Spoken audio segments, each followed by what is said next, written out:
రాజకీయాలకు అతీతంగా సిరిసిల్లలో ఉన్న కార్మికులను కూడా ఆదుకోవడానికి కోట్ల రూపాయల నిధులను విడుదల చేయడం జరిగింది. మా ప్రిన్సిపల్ సెక్రటరీ గారు హ్యాండ్లూమ్ అదే విధంగా పవర్ లూమ్స్ మనం ఆదుకోవాలి, పన్నులు ఇవ్వాలి. ఒకవేళ బతుకమ్మ చీరలు ఆగిపోతే కొంతమందికి నష్టం జరుగుతుందని వారు నా దృష్టికి తీసుకురావడం జరిగింది.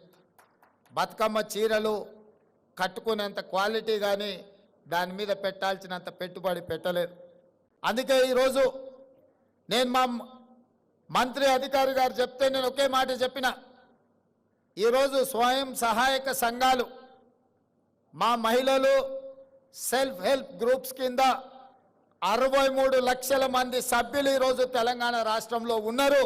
ఈ 63 లక్షల మంది సభ్యులకు ఒక మంచి డిజైన్తో ప్రతి ఆడబిడ్డకు 2 చీరలు ఇస్తే 1,30,00,000 చీరలు ఇవ్వచ్చు.